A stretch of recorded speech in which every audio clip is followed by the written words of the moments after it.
ఆశ్చర్యకరమైన యేసుక్రీస్తు వారి శుభనామమున క్రిస్మస్ సంబరం 3వ కార్యక్రమానికి విచ్చేసిన మీ అందరికీ వందనాలు.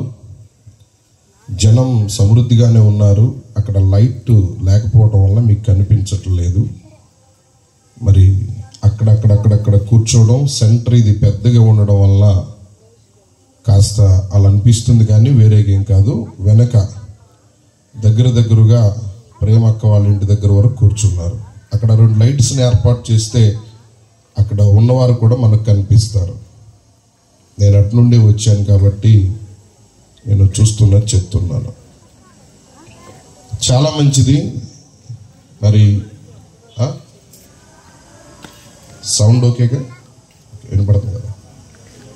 అద్భుతకరమైన పాటలు, అద్భుతకరమైనటువంటి నాట్యాలు, అద్భుతకరమైన సాక్ష్యాలు, అద్భుతకరమైనటువంటి సంగీతం.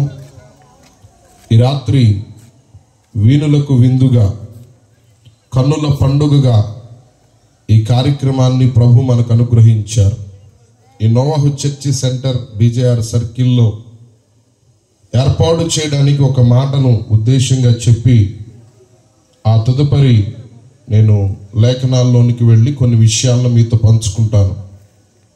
ఈరోజు కాస్త ఆలస్యమైంది, మరి దయతో మన్నించాలి అని కూడా ప్రేమపూర్వకంగా తెలియపరుస్తున్నారు.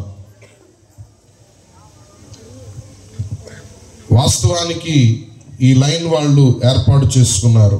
మన ప్రియులు తాతపూడి ఆశీర్వాదం గారు, దేవరాజు మాస్టర్ గారి వారి గృహాల మీద గుండా, మరి యశోదమ్మ గారి యొక్క ఇళ్ల వరకు, ఇటు స్వర్ణమ్మ గారి కొట్టు మీద గుండా మరి బిడ్డలు ఏర్పాటు చేసుకున్నప్పుడు వారి వీధిలో ఏర్పాటు చేయాలనేది ఆలోచన. గత 2 వారాలు ఏర్పాటు చేసిన దానికంటే ఈ వారం నాకు చాలా సంతోషంగా ఉంది. మీ ఏర్పాటును బట్టి, అందును బట్టి నేను దేవునికి కృతజ్ఞతాస్తుతులు చెల్లిస్తున్నాను. ఒకసారి దేవునికి స్తోత్రం చెప్దామా? చక్కని ఏర్పాట్లు మీరు చేశారు. ఏ వీధికి ఆ వీధి వారు అంగరంగ వైభవంగా, అద్భుతకరంగా ఈ యొక్క కార్యక్రమాన్ని నిర్వహిస్తున్నారు. ఇది దేవుడు ఏర్పరిచినటువంటి ప్రణాళికని నేను నమ్ముతున్నాను. ఒక మనుషుని ఆలోచన వలన ఇవి నెరవేర్చబడవు. దేవుని ఆలోచన మాత్రమే సదాకాలం నిలుస్తుంది. ఇలాగున ప్రతి సంవత్సరం జరుగుతుంది. దీన్ని ఎవరు కూడా ఆటంకపరచడానికి వీలు లేదు. ప్రతి సంవత్సరం మన ప్రాంతంలో సువార్త వెదజల్లబడాలి అనేది దీని వెనుక ఉన్న ముఖ్య ఉద్దేశం. ఏ సంఘాన్ని కానీ, ఏ విశ్వాసాన్ని కానీ డిస్టర్బ్ చేయకుండా సువార్తను బయటకు తీసుకొని వెళ్ళి మన పేట క్షేమము కొరకు ప్రార్థించటమే. 3వ వీధి వారు ఎంత ధన్యులు అంటే, పరలోక రాజ్యంలో మీ ఫలము అత్యధికం కాబోతుంది. ఎందుకు అంటే, మీ వీధిలో మీ సువార్తను మీరు వినకుండా చుట్టుప్రక్కల ఉన్న అన్ని జనాంగానికి ఒక 4 రోడ్ల కూడలిలో వెనుక ప్రక్కన అన్ని ప్రాంతాల వారికి సువార్తను వినిపించాలి అన్న ఆలోచనతో ఇక్కడ ఏర్పాటు చేయడం జరిగింది. కాబట్టి మీ సువార్త సకల జనులకు సాక్ష్యార్థంగా ఉంటుంది అని వాక్యం చెప్పినట్లుగా ఈ సెంటర్లో ఏర్పాటు చేసుకోవడం అనేది చాలా చాలా చాలా చాలా దీవెనకరం. You are blessed. మీరు ఆశీర్వదించబడిన ప్రజలు. దేవునికి స్తోత్రం. మీ యొక్క స్వార్థను మీరేం చేశారంటే పంచిపెట్టారు. అందును బట్టి మీ ఫలము పరలోకంలో అధికం కాబోతుంది. ఈ రాత్రి ప్రశస్తమైనటువంటి దేవుని యొక్క మాటలను మనం ధ్యానం చేద్దాం. ఇప్పటికే సమయం చాలా కాలాతీతమైపోయింది. ఎక్కడి వారు అక్కడ కూర్చోవడానికి ప్రయత్నం చేయండి. అటు ఇటు తిరగవద్దు ఎవరు. దయచేసి సహకరించండి, కూర్చోండి. దేవుని మాటలు అమూల్యమైన మాటలు, విలువైన మాటలు, దేవుని మాటలు. ఈ రాత్రి మనల్ని బ్రతికించే దేవుని యొక్క వాక్యం మనము విని దైవ దీవెనలు పొందాలి అని నేను ప్రభు నామమున మీకు మనవి చేయుచున్నాను. దేవునికి స్తోత్రం చెప్దాం. హల్లెలూయా. అందరూ ఒకసారి స్తోత్రం చెప్తారా? చెప్పట్లేదు. చలి తరిమి కొట్టాలి. మనం చలిని ఏం చేయాలి? తరిమి కొట్టాలి. ఇంకొక ప్రకటన కూడా ఏంటంటే, ఇది ఏ సంఘాన్ని కూడా డిస్టర్బ్ చేసే కార్యక్రమం కాదు అని ఏ సంఘ కాపురిని కూడా పిలుస్తున్నది కూడా కాదు. నా దృష్టికి వచ్చిన విషయం, మమ్మల్ని పిలవలేదని కొంతమంది ఫీల్ అవుతున్నారు. మీరు వచ్చే సంవత్సరం దాకా అలాగే ఫీల్ అవ్వండి ఆ పాస్టర్లుగా చెప్తున్నాను. ఈ వేదిక మీద నుండి మీరు ఫీల్ అవ్వటమే మంచిది. ఇది మా సంఘ బిడ్డలు కష్టపడి రక్తాన్ని వారు పిండి వారి సొమ్మును సువార్త వెదజల్లడానికి ఇస్తున్నారు.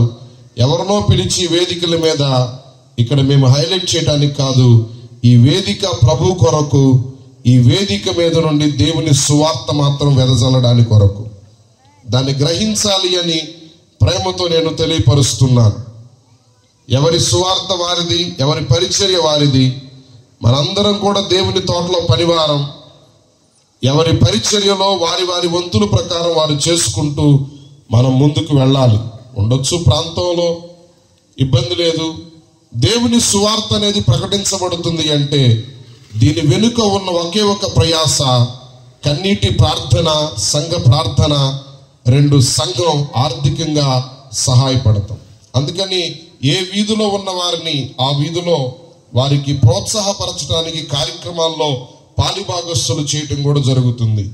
ఈ యొక్క కార్యక్రమాల్లో మిమ్మల్ని పాలిభాగస్తులు చేయటంలో గల ఉద్దేశం, రేపు రాబో తరాలకు వితౌట్ స్టేజ్ ఫియర్, మీకు ఏ స్టేజ్ ఫియర్ లేకుండా ప్రభు కొరకు మీరు మంచి సాక్షులుగా, ప్రభు కార్యాలను ప్రకటించేవారిగా, ప్రభు కార్యాలను లోకంలో ఉన్న మనుషులకు చెప్పేవారిగా మార్చబడాలి అన్నదే ఉద్దేశం.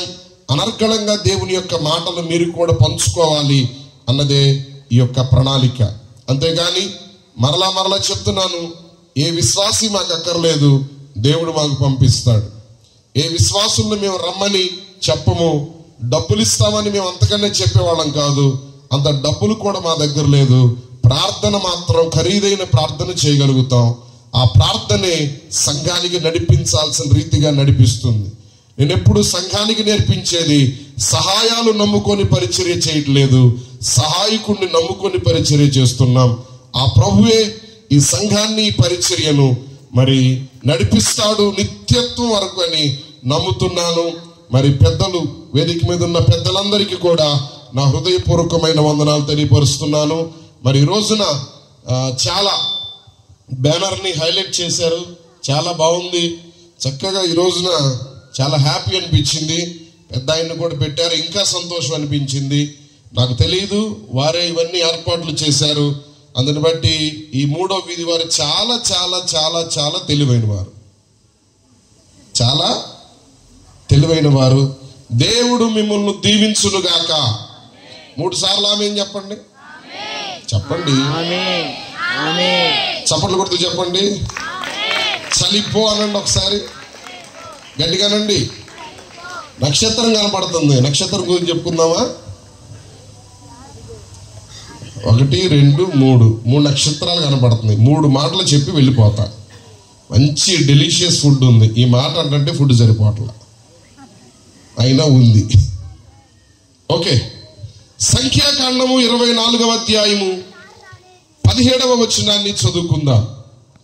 సంఖ్యాకాండము 24వ అధ్యాయము 17వ వచన భాగాన్ని ఈ రాత్రి మన ధ్యానం కొరకై చదువుకుందాం. దయచేసి ఎవరైనా మైక్లో చదివే ప్రయత్నం చేయడానికి ముందుకు రావాలని ప్రభు నామమున మీకు మనవి చేస్తున్నాను. ఆయనను చూచుచున్నాను గాని ప్రస్తుతము ఉన్నట్లు కాదు, ఆయనను చూచుచున్నాను గాని సమీపమున ఉన్నట్లు కాదు. అందరూ ఈ మాట అనండి ఒకసారి. నక్షత్రము, అందరూ అంటారా? క్రింద ఉన్నవారు నక్షత్రము ఎక్కడ ఉదయిస్తుంది? యాకోబులో ఉదయించును, రాజదండము ఇశ్రాయేలీయుల నుండి లేచును. దేవుడు ఈ మాటలు మన వినికిడిలో ఈ రాత్రి సవిస్తారంగా మనందరి ఆత్మీయ జీవిత ప్రయోజనాల కొరకు ఆశీర్వాదకరంగా లేఖనాలని మార్చును గాక. అందరు చెప్పాలి బిగ్గరగా, గట్టిగా చెప్పండి ఒకసారి. ఆమేన్. నక్షత్రం యాకోబులో ఉదయించు. నక్షత్రాన్ని గురించి చాలా విషయాలు పరిశుద్ధ బైబిల్ గ్రంథంలో రాయబడ్డాయి. వాటన్నిటికంటే సువార్తలో రాయబడినటువంటి కొన్ని ప్రాముఖ్యమైన మాటలను ఈ రాత్రి మీకు అందించాలన్నదే దేవుని యొక్క ఉద్దేశం. ఈ యొక్క మాటలు ఎవరు మాట్లాడుతున్నారు అంటే ప్రవక్త అయిన బిలాము మాట్లాడుతున్నాడు. వాస్తవానికి బిలాము ఇశ్రాయేలీయుడు కాదు, అన్యుడే. కానీ దేవుని చేత ఆకర్షించబడిన వాడై దేవుని అమోఘమైన కృపను పొందినవాడు బిలాము. ఇశ్రాయేలీయులకు ఈ బిలాము ఏది చెప్తే అది జరుగుతుంది. నోటిలో నుండి ఈయన మాట్లాడేదే ప్రజలకు జరిగేటట్లుగా ఆ దినాల్లో మనము చూస్తాం. ఈ పని జరుగుతుంది అంటే జరుగుతుంది, ఈ పని జరగదు అంటే జరగదు. అలాంటి కృప పొందినవాడు బిలాము.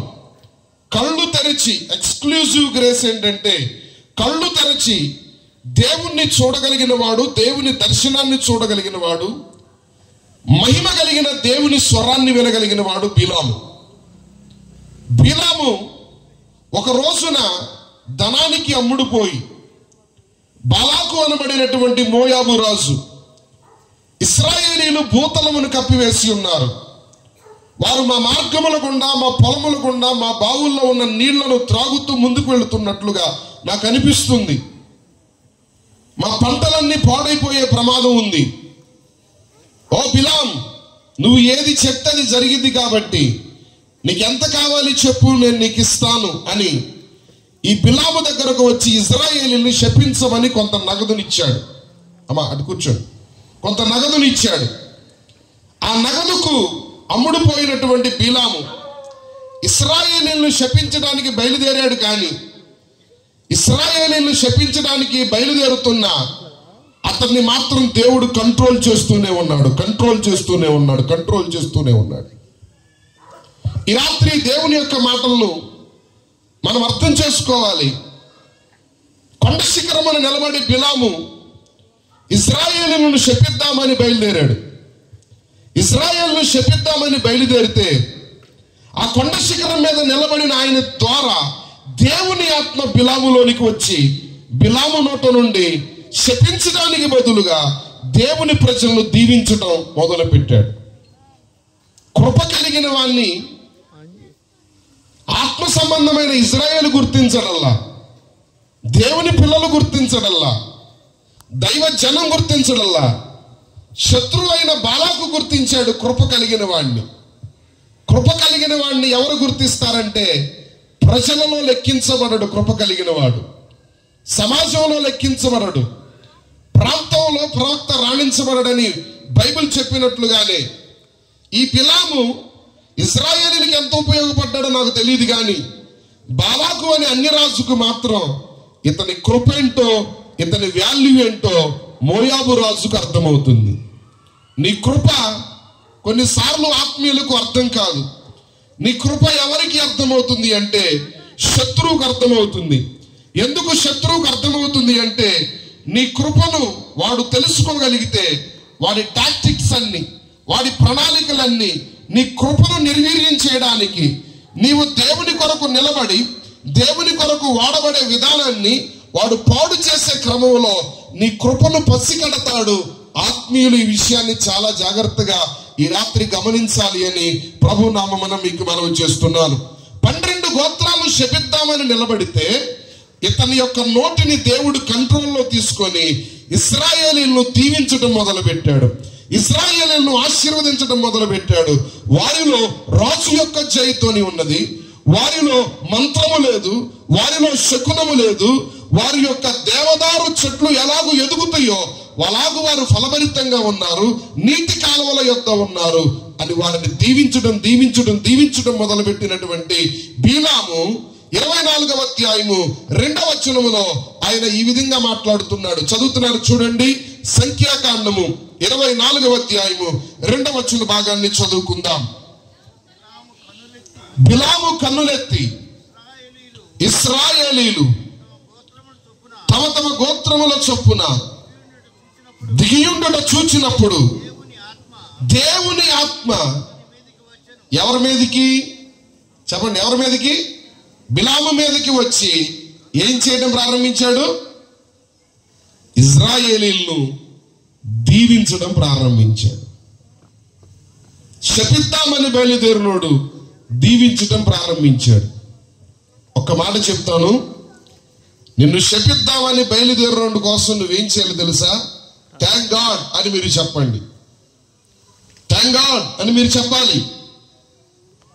చేతులెత్తి ఆ వ్యక్తి దీవించే స్థాయికి నీ తండ్రి అతన్ని మార్చేస్తాడు. బిలామును మార్చినట్లు 2 చేతులెత్తి ప్రభుకు స్తోత్రం చెప్దాం, గట్టిగా స్తోత్రం చెప్దాం. సడన్ గా దీవించటం ప్రారంభించాడు. ఆ దీవెనలో 17వ వచనం, నక్షత్రము యాకోబులో ఉదయించును. వాస్తవానికి కొండ శిఖరం మీద నుండి చూస్తుంది క్రిందనున్న 12 గోత్రపు ఇజ్రాయేల్ని చూస్తూ చూస్తూ చూస్తూ సడన్ గా అంటున్నాడు, దేవుడు తన ఆత్మ ద్వారా అతనితో మాట్లాడిన మాట ఏంటంటే, సడన్ గా ఇజ్రాయేలీలు చూపిస్తున్నట్లు చూపించి ఈ ఇజ్రాయేల్లో నుండే రేపు నక్షత్రం లాంటి ఒక వ్యక్తి రాబోతున్నాడు, అతడు రాజదండాన్ని పట్టుకొని ఏలుబడి చేస్తాడు అని ఇతని ప్రవచనములో ఒక మాట బయలుదేరింది. స్తోత్రం చెప్తాం ఒకసారి, గట్టిగా దేవునికి స్తోత్రం చెప్తాం. మొదటి మాటగా ఈ రాత్రి మీకు తెలియపరుస్తున్నాను, శత్రువు చూస్తున్న నక్షత్రం. ఎవరు చెప్పండి, ఎవరండి? శత్రువు కనుగొన్న నక్షత్రం. ఇశ్రాయేలు ప్రజలకు వ్యతిరేకంగా శత్రువుగా మారి శత్రువుగా లేచి శపిద్దాం అనుకున్న వానికి సాక్షాత్తు తండ్రి అయిన దేవుడు అతనికి ఏం చూపిస్తున్నాడంటే, రేపు అదే ఇశ్రాయేల్లో నుండి నక్షత్రం లాగా రేపు దేవుడు రాబోతున్నట్లుగా ప్రవక్తకు చూపిస్తున్నాడు. నెంబర్ 1, శత్రువు కనుగొన్న, శత్రువు చూస్తున్న నక్షత్రం. శపిద్దాం అనుకున్నవాడు దీవెనలు పంచినట్లుగా మనం చూస్తున్నాం. వాస్తవానికి యాకోబు ఎవరు అంటే, ఇశ్రాయేలీల 12 గోత్రములకు మూలకర్తగా ఉన్నాడు. ఒకసారి మీకు కొన్ని మాటలు చెప్తాను, చాలా జాగ్రత్తగా వినాలి సబ్జెక్ట్. ఇది దేవుడు అనుగ్రహించే ప్రత్యక్షత. చాలా జాగ్రత్తగా మనసు పెడితే నీ మాటలు అర్థమవుతాయి. యాకోబు మోసగాడు అన్న వాళ్ళందరూ కుడి చేతులు ఎత్తండి ఒకసారి. ఎవరు లేరా? యాకోబు మోసగాడు అనుకుంటున్నాం పాస్టర్ గారు అన్న వాళ్ళందరూ, యాకోబు మొనగాడు అన్న వాళ్ళందరూ మీ కుడి చేతులు ఎత్తండి. వండర్ఫుల్. ఆలోచించండి దైవజన్మ, యాకోబు మోసగాడు కానే కాదు. మన పితరులు చాలా మంది పాస్టర్స్ మనకు నేర్పించిన ఒక బోధ ఏంటంటే మోసగాడు అని. అతను మోసగాడు కాదు, అసలు అతని స్వభావం మోసపరచబడే స్వభావం. అతని స్వభావం మోసపరచబడే స్వభావం. ఎలా? 3 సందర్భాలలో 3 విధాలుగా ఆయన గురించి నేను మీకు చెప్తాను, జాగ్రత్తగా చూడండి. అన్నను మోసం చేశాడు అంటారు, నిజమా? బైబిల్ని బాగా చదివితే మోసం చేశాడా? లే. తన తల్లి యాకోబు పుట్టినప్పటి దగ్గర నుండి ఒకటే మాట, రేయ్ జ్యేష్ఠత్వం మీద నీ దృష్టి పెట్టు అని చెప్పింది. దాని మీద దృష్టి కలిగిన వాడు, ఆత్మీయత కలిగిన వాడు, భక్తి కలిగిన వాడు దాని మీద ఫోకస్ చేశాడు. అయితే ఒక రోజున తను వంట ప్రిపేర్ చేసుకుంటున్నాడు. చిక్కుడుగాయల కూర నాకు చాలా ఇష్టం.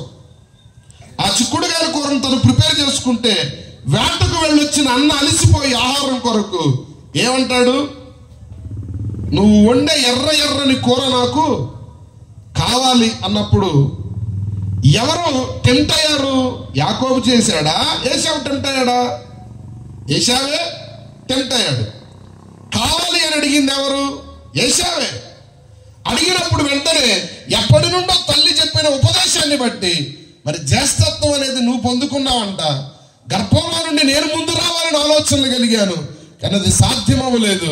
అన్నయ్య మరి దాన్నేమన్నా నాకు ఇస్తావా అని అడిగాడు. మోసం చేశాడా? మాట్లాడాలి విఘ్నత కలిగిన ప్రజలు. మోసం చేశాడా? అడిగి మరీ పొందుకున్నాడు. అడగగానే అన్న ఏం చేశాడు చెప్పండి? ఓకే గ్రాంట్, ముందు నాకు అన్నం పెట్టేశారా, ఆ కూర పంపించేశారా అన్నాడు. పర్మిషన్ గ్రాంట్, కర్రీ ఇచ్చేశాడు. కర్రీ తిన్నాడు, జ్యేష్ఠత్వాన్ని బాగొట్టుకున్నాడు. భ్రష్టుడు, వ్యభిచారి అని దేవుని యొక్క వాక్యం హెబ్రీ పత్రికలో అపోస్తుడైన పౌలు మాట్లాడతారు. అలాంటి వారు మీలో ఉన్నారేమో, ఒకసారి మీరు ఆత్మ పరిశీలన చేసుకోండి అని పౌలు హెబ్రీ సంఘానికి హితోపదేశం చేస్తాడు. మోసపరిచే స్వభావం కలిగిన వాడు కాదు, తానే మోసపోయిన అనుభవాలలో ఉన్నవాడు యాకోబు. ఈ రాత్రి దేవుని ప్రత్యక్షతను మీకు అందిస్తున్నాను, జాగ్రత్తగా వినాలి. రెండవది, ఒక రోజు నా ఇస్సాకు నాయన గారు అన్నాడు, నేను పెద్దవాడిని అయిపోయాను కాబట్టి నేను మిమ్మల్ని దీవించాలనుకుంటున్నాను నాన్న. పెద్దవాడా, నాకు ఒక మంచి భోజనమును సిద్ధపరిచి, అరణ్యమునికి వెళ్ళి వేటను సిద్ధపరిచి నా కొరకు మంచి పదార్థాలు రెడీ చేయనగానే ఆ మాట కిచెన్లో ఎవరున్నారు? మాట్లాడాలి, చెప్పండి. మధ్యాహ్నం చెప్పాను, ఆడవాళ్ళని అర్థం చేసుకోవడం అంత సులభమైన పద్ధతి. అర్థం చేసుకున్న వాళ్ళు అర్థం చేసుకోవాలనుకోవడం పెద్ద పొరపాటు. ఒకరు అర్థం చేసుకోవాలనుకొని ప్రయత్నించిన వాళ్ళు ఇప్పటికీ హిమాలయాల్లో ఋషులుగా మిగిలిపోయారు. అందుకని మీరు మాట్లాడలేదు కాబట్టి మాట్లాడాలి అందరూ. స్తోత్రం చెప్దామా? ఇటు చెప్తారు, ఇటోళ్ళు చెప్తారు. స్తోత్రం చెప్దామా? గట్టిగా చెప్పాలి. కిచెన్లో ఉన్న మమ్మీని, చిన్న కొడుకంటే ఏ మమ్మీకైనా ప్రేమే. చిన్న కొడుకంటే ఏ మమ్మీకైనా ప్రేమే. నానా, డాడీ తన ఆశీర్వాదాన్ని అన్నకు పంపిస్తానంటున్నాడు. మందలో ఒకదాన్ని సిద్ధపరిచి వెళ్ళిపోయి నాన్న దగ్గర ఆశీర్వాదాలు పొందు అని చెప్పింది. పొందాలనుకున్నాడా? ఇతనిలో ప్లాన్ ఉందా? పోనీ ఇతనికి ఏమైనా అట్లాంటి ఐడియా ఉందా? ఐడియా ఇచ్చింది ఎవరు? తల్లి. ఐడియా ఇచ్చింది ఎవరు? తల్లి ఇచ్చింది. తల్లితో ఒక మాట అంటాడు, అమ్మా నేను ఈ తప్పు చేయటం వల్ల శాపగ్రస్తుడిని అయిపోతానేమో, అబద్ధికుండా అయిపోతానేమో, వంచకుండా అయిపోతానేమోనమ్మా, పొరపాటు చేస్తున్నానేమో అనిపిస్తుంది నువ్వు చెప్పిన దాన్ని బట్టి అని తల్లితో చెప్తే తల్లి ఏమన్నదో తెలుసా? అరే నీ మీదకి శాపం రాదు, ఒకవేళ ఆ శాపం వస్తే నా నెత్తి మీదకి వచ్చిద్ది, నా తల మీదకి వచ్చిద్ది, నువ్వు వెళ్ళు, గో హెడ్ అని కుమారుణ్ణి పంపించింది. తల్లి అందండి ఈ మాట. మోసం చేశాడా యాకోబు?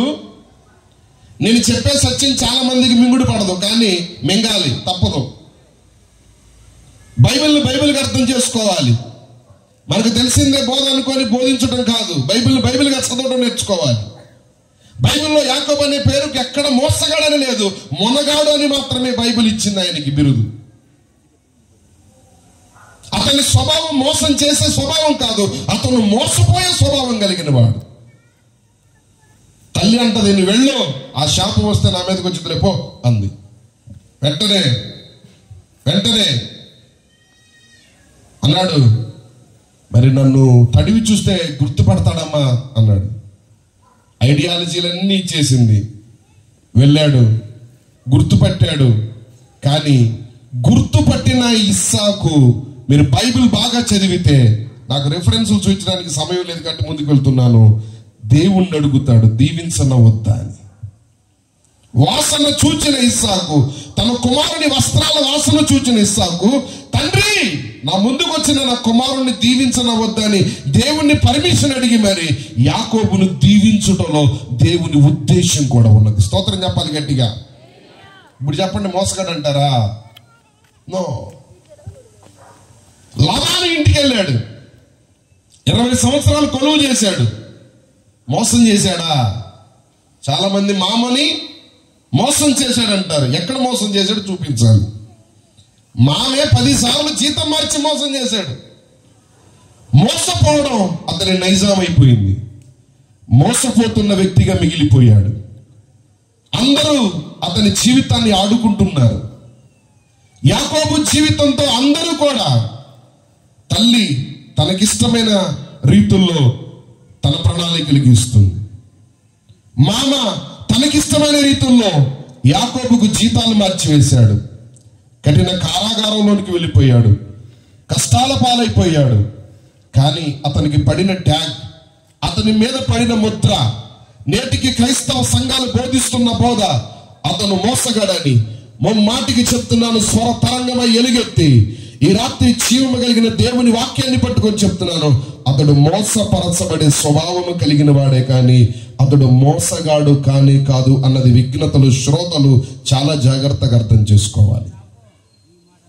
ఈ రాత్రి కాల సమయమందు దేవుని యొక్క మాటను మనం అర్థం చేసుకోగలిగితే ఈ రాత్రి ఈ యొక్క యాకోబులో నుండి నక్షత్రం వస్తుంది. అంటే ఒక వ్యక్తి మోసపరచబడే వానిలో నుండి, మోసపరచబడే స్వభావంలోనికి ఈజీగా మోసపరచబడతాడు. ఈజీగా ఊరికి ప్రతిదాన్ని నమ్మేస్తాడు. ఈ స్వభావములో కలిగిన వ్యక్తిని ఏ శత్రువు మోసం చేయకుండా, ఏ అపవాది మోసం చేయకుండా, ఏ నాశనకారుడు మోసం చేయకుండా, రేపు ఇశ్రాయేల్లో నుండి వచ్చాడు అంటే రక్షకుడు, ఈ మోసపరచబడుతున్నటువంటి యాకోబు గోత్రముల నుండి రక్షకుడుగా ఈ లోకానికి ఒక నక్షత్రంగా రావాలి అని బిలాముతో దేవుని ఆత్మ ద్వారా మాట్లాడుతున్నాడు. గట్టిగా చప్పట్లు కొట్టి ప్రభువును మహిమపరుద్దాం. రేపు రక్షకుడు వస్తే ఆ యాకోబులో నుండే వస్తాడు. ఎక్కడి నుండి మోసం ప్రారంభమైంది తెలుసా? ఎక్కడి నుండి మోసం ప్రారంభమైంది? ఆదికాండం 3వ అధ్యాయం 13వ వచనంలో ప్రభు వచ్చి అవ్వమని అడుగుతాడు. ఏమా ఏంటి పరిస్థితి అన్నాడు. సర్పము నన్ను ఏం చేసింది? ఏమో మోసం చేస్తుందా? సర్పం ఏమని మోసం చేసిందా? ఆది నుండి అపవాది దేవుని పిల్లలు అనబడే వారిని, ఆయన విలువ పెట్టి కొనాలి అనుకునే తన పిల్లలని మొదటి నుండి వాడు మోసం చేస్తూనే ఉన్నాడు. ఈ రాత్రి క్లియర్గా చెప్తున్నా, యవనస్తులను మోసం చేస్తున్నాడు, పెద్దవాళ్ళని మోసం చేస్తున్నాడు, బలహీనతలతో మోసం చేస్తున్నాడు, రకరకాల వ్యసనాలతో మోసం చేస్తున్నాడు, మనుషులతో మోసాలు చేస్తున్నాడు. ఈ యొక్క మోసం చేసే స్వభావం అపవాది స్వభావం. అపవాది లక్షణం ఏంటంటే మోసపరచడం, మనుషుల్ని మోసం చేయడం, మోసంలోనికి మనుషులు లాగేయడం, మోసపరచడం. కన్నింగ్ టాక్టిక్స్ అన్ని కూడా అపవాది వేసే విత్తనాలు. ఎక్కడ వేసింది అపవాది అంటే ఏదేను తోటలో స్త్రీని మోసపరిచింది. అందుకని పత్రికల్లో రాస్తాడు, ఆదాము మోసపరచబడలేదు కానీ అవ్వ మోసపరచబడింది అని దేవుని లేఖనం మాట్లాడుతుంది. ఆదామట మోసపరచబడలేదట, అవ్వే మోసపరచబడిందంట. అవ్వ ఎవరు నిన్ను మోసం చేశారు అని మనం అడగలిగితే అవ్వ చెప్పే మాట, నాకు తెలియదు, నేను ఎలా మోసపోయాను అంటే అదుగో సర్పము అనేది ఒకటి వచ్చింది, ఈ పండు తింటే దేవత అయిపోతామని చెప్పింది, వెంటనే నమ్మాను, ఆ తర్వాత నేనేంటో నాకు అర్థమైపోయాను, ఇది మోసమని తర్వాత నాకు అర్థమైంది అని ఆమె మాట్లాడగలుగుతుంది. యాకోబు నిన్నెవరు మోసం చేశారయ్యా అంటే నా మామ 10 సార్లు జీతం మార్చి నన్ను మోసం చేశాడయ్యా అని చెప్పగలుగుతారు. మరి యాకోబు ప్రజలందరూ నిన్ను మోసగాడు అని బిరుదిచ్చి మరి మాట్లాడుతున్నారు కదా అయ్యా అంటే అది నాకు తెలియదు అంటాడు. ఇలాంటి యాకోబు మీద దృష్టి పెట్టిన దేవుడు పుడితే ఈ గర్భవాసంలో నుండి ఒక రియల్ స్టార్గా, ఒక నక్షత్రంగా యాకోబులో ఉదయించాలి అని ఇలాగున రేపు మోసపరచబడే అనుభవాలలో ఉన్న ప్రతి వ్యక్తి జీవితంలో, ప్రతి వ్యక్తి హృదయంలో ఆయన ఉదయించుట కొరకు యాకోబులో మాదిరికరంగా నక్షత్రంగా దిగి వచ్చిన దేవునికి చప్పట్లు కొట్టి ప్రభువును మహిమపరుద్దాం. గట్టిగా చప్పట్లు కొట్టి ప్రభువును మహిమపరుద్దాం. ఈ నక్షత్రం ఎక్కడ వెలుగు ఇస్తుందో పేటలో పెట్టడానికి, ఈ ప్రాంతంలో పెట్టడానికి రీజన్ చెప్తున్నాను. ఇప్పుడు గలిలయ ప్రాంతం, దెకపోలియ ప్రాంతం, మీరు మత్తయి సువార్త 4వ అధ్యాయం 15వ వచనాన్ని చదవగలిగితే మరణ ఛాయల్లో ఉన్నారు, చీకటిలో ఉన్నారు. ఈ యాకోబులో ఉదయించిన నక్షత్రం అనబడి పిలువబడుతున్న యేసుక్రీస్తు ఈ ఉదయించుటను బట్టి మరణం నిరర్థకమవుతుంది. చప్పట్లు కొట్టాలి. జీవం ఉట్టిపడుతుంది, వెలుగు ఉదయిస్తుంది. ఎక్కడైతే ఈ వెలుగు ఉదయిస్తుందో అక్కడ మరణము ఏలుబడి చేయదు, అక్కడ శాపం ఏలుబడి చేయదు, అక్కడ రోగం ఏలుబడి చేయదు, అక్కడ దారిద్ర్యం ఏలుబడి చేయదు, అక్కడ అవమానం ఏలుబడి చేయదు. ఈ నక్షత్రం యాకోబు అనబడినటువంటి ఆ గర్భవాసము నుండి ఉదయిస్తే జరిగే ఆశీర్వాదం, మోసపరచబడే ప్రతి ఒక్క వ్యక్తి కూడా మోసపరచబడడు, హృదయం వెలుగుతో నింపబడుతుంది. ఎవరు నిన్ను మోసపరుస్తున్నారు? సాతానా, లోకమా, మనుషుల, పరిస్థితుల, అవసరమైన వాటివా, ప్రతికూలతల, ఏమైనా కావచ్చు. ఈ రాత్రి నా ప్రేమ కలిగిన దేవుడు ఎందుకు యాకోబులో ఉదయించడానికి గల కారణం ఏంటంటే అతడు మోసపరచబడే స్వభావం కలిగిన వాడు. అదే గర్భవాసమున పుట్టిన మనం, అదే సంతానమైన మనం, అదే ఆదాము అవ్వల పిల్లలమైన మనము కూడా ఈ రాత్రి గమనించవలసిన విషయం, మనల్ని కూడా సాతానుడు మోసం చేస్తున్నాడు. మనల్ని కూడా పలు విధాలుగా మోసం చేస్తున్నాడు. బాప్తిస్మం పొందుదామని నిర్ణయం తీసుకుంటారు, చివరి దాకా పేరిస్తారు, మోసం చేస్తాడు, వెనక్కి తీసుకెళ్ళిపోతాడు. మాయ మాటలు చెప్పేస్తాడు, వెనక్కి తీసుకెళ్ళిపోతాడు, ముందుకు తీసుకురావడు. వాడి పనే మోసగాడు, వాడి చేసే పనే మోసపూరితమైన పని. ఈ రాత్రి ఇలాగున మోసపరచబడే అనుభవాల్లో ఎవరైనా ఇంకా ఉన్నారేమో. అందుకని ఇర్మియా గ్రంథం 17:9 హృదయము అన్నిటికంటే మోసకరమైనది, బహుఘోరమైన వ్యాధి కలిగినది. ఈ హృదయము మోసముతో, కుయుక్తితో నింపబడిపోయింది. కాబట్టి ఈ హృదయాన్ని వెలిగించడానికి ఒక ధ్రువతారగా, ఒక అరుణోదయ దర్శనముగా, ఒక సశరీరుడుగా, ఒక శరీరధారిగా, ఒక పరమ యాజకుడుగా ఆయన యాకోబులో ఉదయించిన నక్షత్రంగా ఈ రాత్రి ప్యాడిసిన్పేటలో కూడా ఉదయించాడు. స్తోత్రం చెప్తామా? చెప్పాలి, గట్టిగా గట్టిగా చెప్పాలి. రెండు చేతులది చెప్తారా? హల్లెలూయా, హల్లెలూయా. మోసపరచబడుచున్నటువంటి వారిని మోసములో నుండి విడిపించి వారి హృదయాల్లో వెలుగునివ్వడానికి దిగి వచ్చిన దేవుడు యాకోబు నక్షత్రం. ఈ నక్షత్రాన్ని ఎవరు చూస్తున్నారంటే శత్రువు చూస్తున్న నక్షత్రం. స్తోత్రం చెప్తామా? పాపముల చేతను, అపరాధముల చేతను చచ్చిపోయిన వారమై ఉండగా మనలను తనతో కూడా వెలిగించు నిమిత్తం, తనతో కూడా మరల తిరిగి మనల్ని సమకూర్చు నిమిత్తం మన కొరకు ఉదయించిన దేవుడు ఈ దేవుడు. రెండవది, జ్ఞానులు చూసిన నక్షత్రం. ముగించి వేస్తాను త్వరగా. జ్ఞానులు చూసిన నక్షత్రం. ఎవరి జ్ఞానులు? చాలా జాగ్రత్తగా వినాలి. పారసీక దేశం నుండి పాలస్తీనా దేశానికి ప్రయాణం చేసిన జ్ఞానులు. జ్ఞానులను గ్రీకు భాషలో మ్యాగై అని పిలుస్తారు. మన ఇంట్లో చేసుకునే మ్యాగీ కాదు, మ్యాగై. అమ్మ భోజనాలు వచ్చినాయి బుజ్జి, ఇటు చూడు. మ్యాగై అని పిలుస్తారు. అయితే వీరికి పరమ ప్రామాణిక మత గ్రంథం జెండవెస్త. ఆ జెండవెస్త అనే మత గ్రంథంలో ఈ జ్యోతిష్య శాస్త్రం కలిగినటువంటి ఈ యొక్క జ్ఞానులు ఎప్పటి నుండో వారి గ్రంథాలను, వారి శాస్త్రాలను, నక్షత్ర శాస్త్రాన్ని బాగా ఎరిగిన ప్రజలు వీళ్ళు బాగా ఎప్పటి నుండో దీన్ని పరిశీలన చేస్తున్నారు, తూర్పు దేశపు జ్ఞానులు. అయితే యేసుక్రీస్తు పుట్టినప్పుడు ఒక వింతైన తార ఆకాశములో ఉదయించడం జరిగింది. ఒక మాట చెప్తున్నాను, యేసుక్రీస్తు పుట్టుకను గురించి ప్రవచనాలు ఉన్నాయి, ప్రవక్తలు సందేశాలు ఇచ్చారు. పరలోకం పుట్టినప్పుడు మెసేజ్ ఇచ్చింది. సృష్టి ఆయన జన్మించినప్పుడు ఒక నక్షత్రం ఒక మెసేజ్ ఇచ్చింది. అయితే ఈ యొక్క జ్ఞానులు పారసీక దేశము నుండి పాలస్తీనా దేశమునకు ప్రయాణము చేసినటువంటి జ్ఞానులుగా మనము చూస్తున్నాం. ఈ జ్ఞానులు దేన్ని బట్టి ప్రయాణం చేశారు అంటే నక్షత్రమును చూసి ప్రయాణం చేశారు. అనగా రెండవ మాటగా చెప్తున్నాను, ఒకటి శత్రువు చూచిన నక్షత్రం, రెండవది జ్ఞానులు చూచిన నక్షత్రం. ఈ యొక్క నక్షత్రాన్ని గురించి మనం ఆలోచన చేయగలిగితే మత్తయి సువార్త 2వ అధ్యాయము 10 నుండి 11 వచనాలను మీరు జాగ్రత్తగా చదవగలిగితే ఆ ఇంటిలోనికి వచ్చి ఆ జ్ఞానులు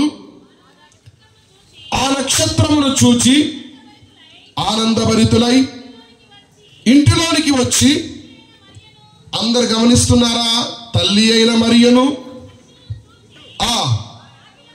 సాగిలపడి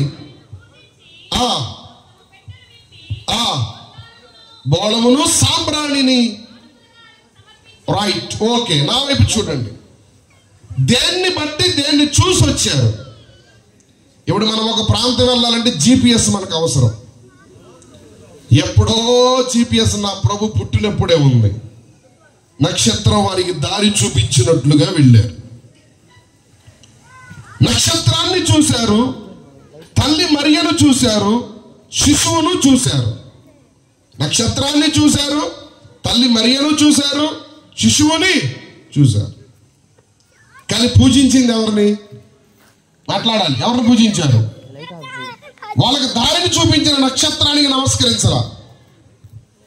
కన్న తల్లికి నమస్కారం పెట్టలా. ఎవరికి పెట్టారు? ఎవరి కొరకు వారు ఎదురు చూస్తూ నిరీక్షిస్తున్నారో ఆ నిరీక్షణ కర్తయగు దేవునికి మాత్రమే వారు పెట్టెలు విప్పి సాగిలపడి నమస్కరించి పూజించారు. ఈ రోజున చాలా మంది నక్షత్రాలను పూజిస్తారు. రాత్రి ఒక పెళ్లి చేశారు. 7:19 ఉంగరాలు మార్చు, నక్షత్రాలు రాసులు కలుస్తాయి అంట. మొహమే కాదు, ప్రతిరోజు మంచి రోజే. సృష్టిలో ఏది చెడ్డ రోజు లేదు. ప్రతిరోజు దీవించబడిన రోజే. ఏది అపశకునము లేదు. బైబిల్ అంటుంది, చాలా మంది నక్షత్రాలను రాసులను విచారించే వాళ్ళు ఉన్నారు. వారిని గురించి నేను తప్పుపట్టడం లేదు. నా దేవుని పరిశుద్ధ వాక్యం చెప్పే మాటలు మాత్రమే చెప్తున్నాను. నక్షత్రాన్ని ఎందుకు పూజించకూడదంటే, మైక్లో చదువుతారు వినండి. ద్వితీయోపదేశకాండము 4వ అధ్యాయము 19వ వచనాన్ని ఎవరైనా ఎలుగెత్తి చదవండి. ద్వితీయోపదేశకాండము 4వ అధ్యాయము 19వ వచన భాగాన్ని చదువుకుందాం త్వరగా. సూర్య చంద్ర నక్షత్రములైన ఆకాశ సైన్యమును చూచి మరలకొల్పబడి మన దేవుడైన యెహోవా సర్వాకాశము క్రిందనున్న సమస్త ప్రజల కొరకు పంచిపెట్టిన వాటికి నమస్కరించి వాటిని పూజింపకుండునట్లును మీరు బహు జాగ్రత్త పడుడి. వాటిని మీరు పూజింపకుండునట్లు మీరు బహు జాగ్రత్త పడా. ఆలోచన చేస్తున్నారా? అర్థమవుతుందా? నక్షత్రాన్ని ఏం చేయకూడదు? మనం నమస్కరించకూడదు. నక్షత్రాన్ని ఏం చేయకూడదు? నమస్కరించకూడదు. నక్షత్రమైన సూర్య నమస్కారాలు చేసేవాళ్ళు ఉన్నారు. చేసేవాళ్ళని నేను వ్యతిరేకించట్లా. నా వాక్యం చెప్తుంది, అవి మన కొరకు అవి పంచి పెట్టబడ్డాయంట. పంచిపెట్టిన వాణ్ణి జ్ఞాని అనుభవిస్తాడు, పంచిపెట్టిన వాణ్ణి ఆరాధిస్తాడు. చప్పట్లు కొట్టి ప్రారంభపరచాలి. పంచిపెట్టిన వాణిని సృష్టిలో ప్రతిదీ అనుభవించడానికి పంచి ఇవ్వగలిగిన వారిని ఆరాధించినప్పుడు అది జ్ఞానుల నక్షత్రపు ఆరాధన. ఎందుకు పూజించకూడదో మీకు చెప్పాను. రెండో మాట కూడా చూడండి. నెహెమ్యా గ్రంథము 9వ అధ్యాయము 6వ వచనములో, ఆఖరికి సూర్య చంద్ర ఈ నక్షత్రములన్నీ కూడా ఆయనకి నమస్కారం పెడతాయంట ప్రతిరోజు. మనుషుడు దేవుని స్తుతిస్తున్నాడు. సూర్య చంద్ర నక్షత్రములన్నీ కూడా ఆయనకు, ఆకాశ సైన్యము సూర్య చంద్ర నక్షత్రములంతయు ఆయనకు నమస్కారము చేస్తున్నవి అని నెహెమ్యా గ్రంథము 9వ అధ్యాయము 6వ వచనాన్ని మనము చూడగలుగుతున్నాం. అందులో వారిపైన రాజుగా ఉండవలనని నీవు ప్రాకారమును కట్టుచున్నావు నీవు ఈ హేతువు చేతనే నీవును యూదులను రాజు మీద తిరుగుబాటు చేయనట్లుగా ప్రసాదు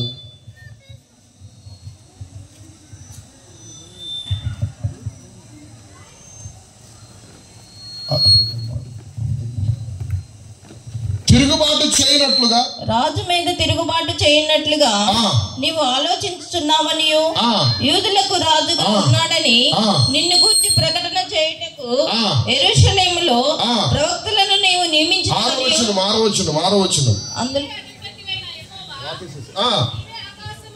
నీవే ఆకాశమును మహాకాశములను సైన్యమును భూమిని దానిలో ఉండినది అంతటిని సముద్రములను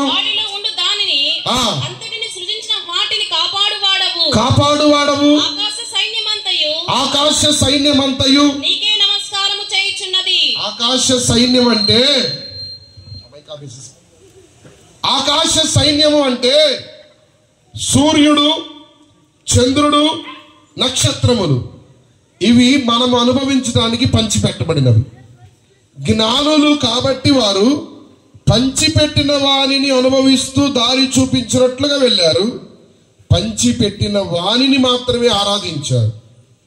రెండవది, ఈ ఆకాశ సైన్యం కూడా తాను సృష్టించిన దేవునికి నమస్కరించడం ప్రారంభించింది.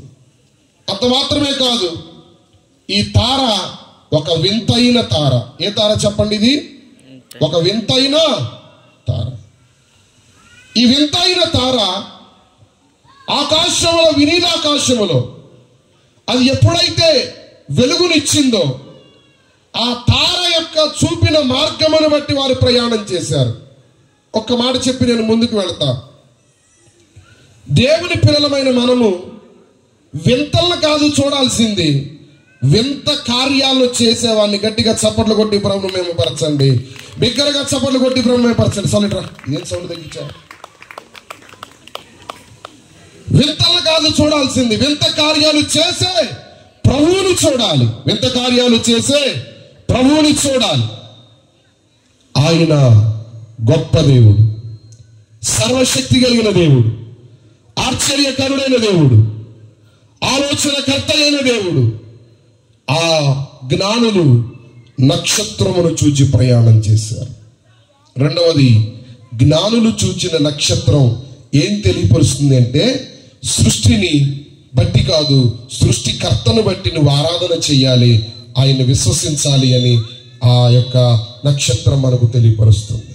ఇంకొక మాట చెప్తున్నాను, మనమే ఆయన నక్షత్రం, మనల్ని లోకం చూస్తుంది. కాబట్టి దానియేలు గ్రంథం 12వ అధ్యాయం 3వ వచనంలో మనము చదవగలిగితే, ఎందరైతే బుద్ధిమంతులై ఉంటారో ఆకాశ మండలమును పోరిన జ్యోతుల వలె వారు ప్రకాశిస్తారు అని దేవుని యొక్క వాక్యం సెలవిస్తుంది. ఈ రాత్రి దైవజనమా, దేవుని బిడ్డలారా, ఈ రాత్రి ప్రశస్తమైన రాత్రి. ఈ రాత్రి ప్రభు ఈ క్రిస్మస్ సంబరంలో నీతో నాతో మాట్లాడుచున్న అమూల్యమైన మాట, మనము సత్యవాక్యమును చేత పట్టుకొని మూర్ఖులైన తరముకు వేరే రక్షించబడి, లోకములో బుద్ధిమంతులుగా వేరే రక్షించబడి దేవుణ్ణి లోకమునకు చూపే ఒక నక్షత్రంగా మనం ఉండాలి.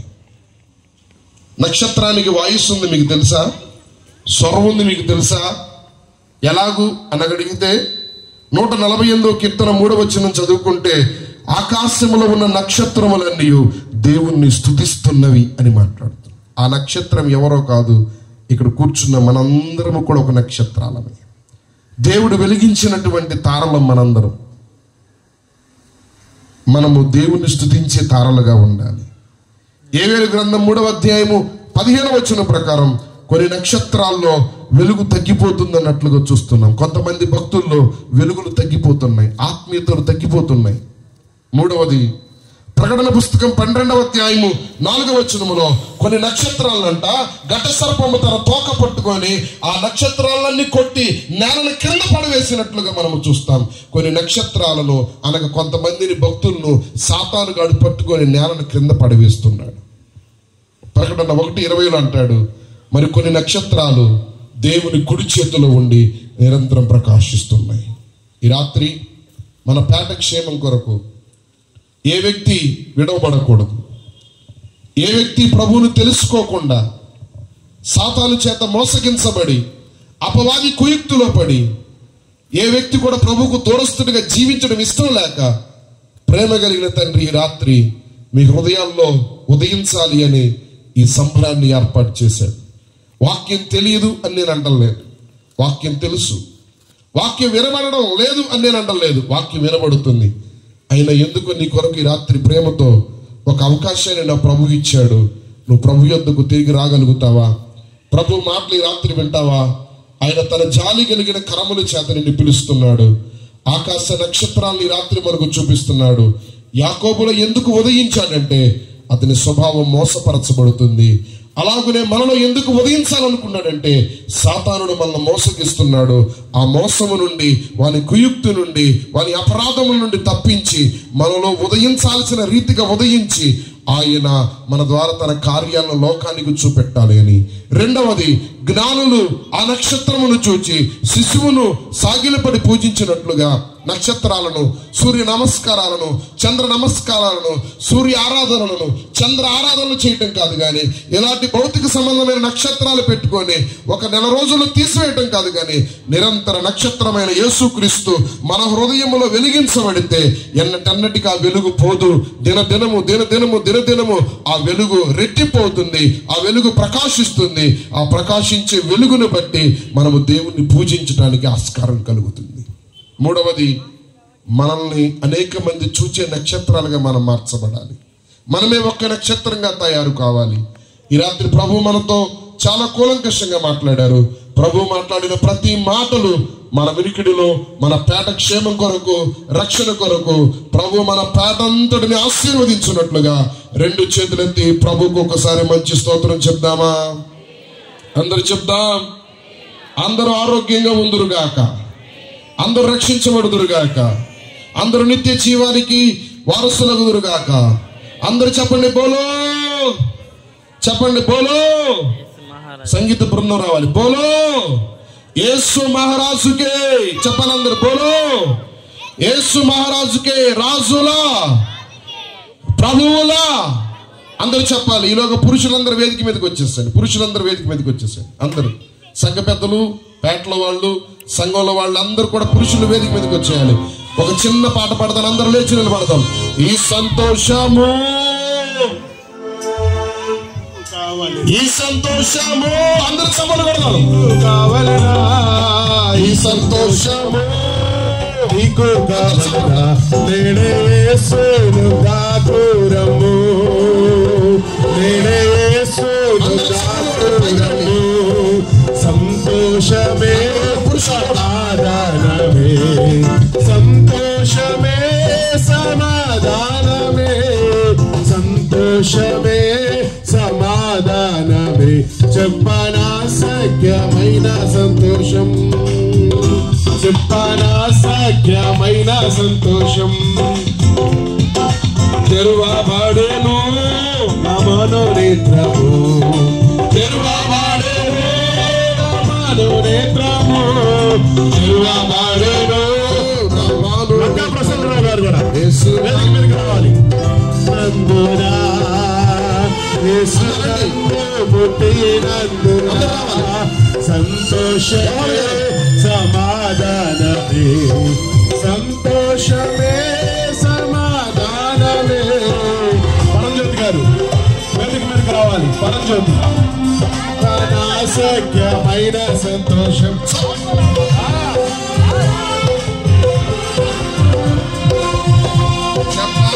సఖ్యమైన సంతోషం. సౌండ్ సిస్టమ్ ప్రసాద్ గారు. హల్లెలూయా, హల్లెలూయా. స్తోత్రం చెప్దాం. ఏమనాయనా లెదర్ ముడుచుకుపోయిందా? అవుట్ అయిపోయిందా? స్తోత్రం. ప్రసాద్ గారు, సౌండ్ సిస్టమ్ ప్రసాద్ గారు. ఎక్కడికి? రైట్. ఒకసారి లైట్స్ అన్ని ఆఫ్ చేద్దాం. ఒకసారి. చాలా మంది ఉన్నారు వేదిక మీద, మరి అందరం కలిసి నాతో పాటు వద్దాం. క్యాండిల్స్ పనిచేయండి.